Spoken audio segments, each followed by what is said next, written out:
बिस्मिल्लाहिर्रहमानिर्रहीम। अस्सलाम वालेकुम एवरीवन, कैसे हैं आप सब। उम्मीद करती हूँ खैर आफियत से होंगे और ठंडा ठंडा मौसम एंजॉय कर रहे होंगे। जी, मौसम बदल रहा है और हमारे खाने भी मज़ेदार पकवान बदल रहे हैं। आजकल हम बारबेक्यू कर रहे हैं और ऐसे खानों के बाद किसका दिल नहीं करता कि हम मज़ेदार सी खीर खाएं। खीर जिसको बनाना हो बहुत ही आसान और हो लज्जत से भरी हुई, जिसको बार बार खाने का दिल करे। तो आज ऐसे ही खीर हम आपके लिए लेकर आए हैं जिसको बनाना बहुत ही आसान है, जिसमें हमने बहुत ही आसान चीज़ों का इस्तेमाल किया है, लेकिन ये बहुत ही मज़ेदार है। उसके लिए आपको इस वीडियो को एंड तक देखना पड़ेगा, इसका तरीका ज़रूर समझना पड़ेगा। इसमें कुछ हमने न्यू चीज़ें ऐड की हैं, आप ज़रूर इसको पसंद करेंगे। तो शुरू करते हैं। जैसा कि आप देख सकते हैं हमारे सामने यहाँ पर 3 चीज़ें मौजूद हैं, गाजर, चावल और दूध।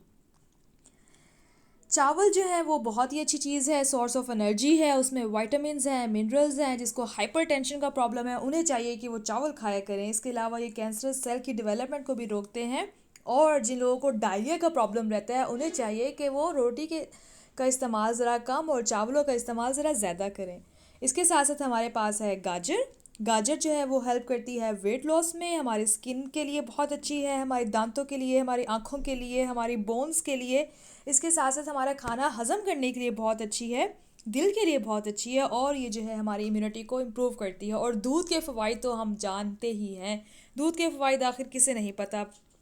कैल्शियम से भरपूर दूध जो कि हमारे दांतों के लिए बहुत अच्छा है, हड्डियों के लिए बहुत अच्छा है। विटामिन डी का एक बहुत ही आसानी से हासिल कर लेने वाला सोर्स है।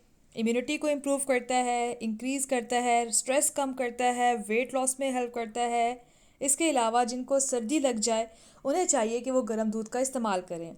ओके, शुरू हम कर चुके हैं। सबसे पहले हमने तकरीबन 2 से ढाई किलो दूध लिया और उसको अच्छी तरह से उबाल लिया। मीनवाइल हमने यहाँ पर ले ली हैं गाजरें। गाजरों को हम कद्दूकश करना स्टार्ट करेंगे। ओके, अगर आप जानते हो तो कद्दूकश एक तो बहुत बारीक होती है और एक ज़रा दरमियाने साइज़ में होती है। हमने बहुत बारीक कद्दूकश नहीं करना, हमने इसको दरमियाने साइज़ में रखना है। गाजरों का इस्तेमाल ज़रूर किया करें, इसको जूस पिया करें, इसको वैसे ही खाया करें गजरेले में, खीर में, सालन में। कुछ लोगों को तो गाजरों का सालन भी बहुत पसंद है। आप गाजरों का इस्तेमाल ज़रूर किया करें क्योंकि ये आपकी स्किन के लिए और आपकी आँखों के लिए बहुत अच्छी है। इतने सारे हम ये जो गैजेट्स यूज़ करते हैं जिसकी वजह से हमारी आँखें वीक हो रही हैं, तो हमें चाहिए कि हम गाजरों का इस्तेमाल बढ़ाएं ताकि हमारी आँखें बेटर हों, हमारी आई साइट इम्प्रूव हो। ओके, यहाँ पर आप देख सकते हैं कि दूध उबल चुका है।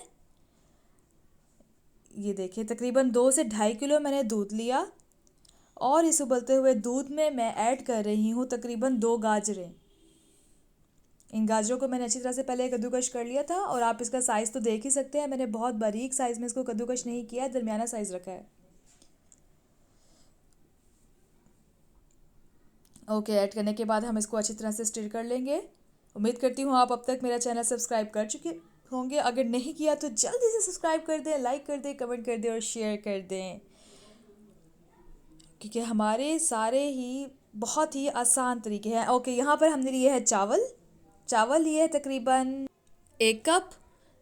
अगर आपको याद हो तो स्टार्ट में हमने इस चावलों को पानी में भिगो के रख दिया था, तो आप भी ऐसे ही कीजिएगा। पकाने से पहले थोड़ी देर चावलों को पानी में भिगो के रख दें ताकि वो सॉफ्ट हो जाए और आसानी से गल सकें। ओके, चावल ऐड करने के बाद हमने इसको अच्छी तरह से स्टिर किया और अब इसको हमने पकने के लिए ढक कर रख दिया है। जब कुछ देर बाद मैंने आके खोला अपना ढकना, तो ये देखें कितना खूबसूरत उबाल आ रहा है, अंदर गाजरें और चावल पक रहे हैं। अगर आपने नोटिस किया हो तो दूध का रंग भी अब चेंज हो चुका है क्योंकि गाजरों ने अपना रंग छोड़ दिया है। आप इस तरीके से ज़रूर बनाइएगा।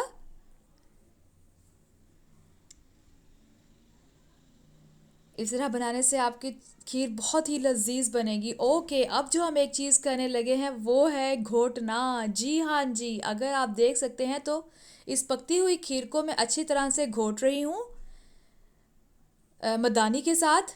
ऐसे करने से क्या होगा कि वो जो चावल सॉफ्ट हो चुके हैं वो अच्छी तरह से घुल जाएंगे दूध में, जिसकी वजह से आपको बहुत ही क्रीमी क्रीमी सा कैरेमल टेस्ट आएगा। आपको अलग से खोया मक्खन कुछ भी ऐड करने की ज़रूरत नहीं पड़ेगी।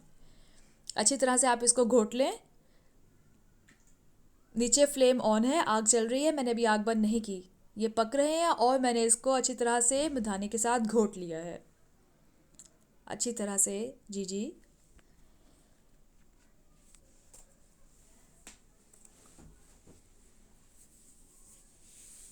ओके, ये देखें आप, कितना खूबसूरत लुक आ गया है। अब मैं इसको फिर से एक दफ़ा इसे घोटने के बाद पकने के लिए आग चला के नीचे फ्लेम ऑन करके रख दूंगी।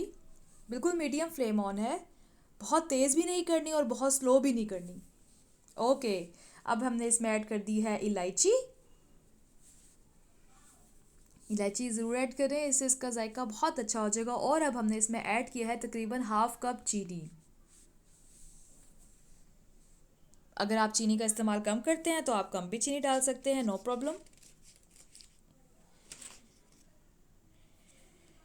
चीनी हमारा एनर्जी लेवल बूस्ट करता है, ये हमारा मुंह खुशगवार करने में हेल्प करता है। चीनी हमें खुशगवार मूड देता है, इसके अलावा हमारे स्किन टोन को लाइट करता है, और ये एनर्जी सोर्स है, एनर्जी को स्टोर करने का एक ज़रिया भी है।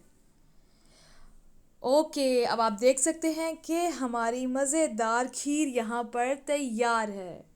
इसको तैयार करना बहुत ही आसान है, लेकिन अगर आप इसको इस तरह से बनाएं जिस तरह से मैंने आपको बताया, इसको अच्छी तरह से मैदाने के साथ घोट लें तो इसका जायका बहुत ही अच्छा हो जाता है, आपको बहुत मज़ेदार लगेगी। उम्मीद करती हूँ आपको ये तरीका बहुत अच्छा लगेगा, आप इसको ज़रूर ट्राई करेंगे। एक दफ़ा ट्राई करेंगे तो आप चाहेंगे कि हम आइंदा से ऐसे ही बनाया करें, क्योंकि ये बहुत ही आसान तरीका है। आप अपना ख्याल रखिएगा। अल्लाह हाफिज़।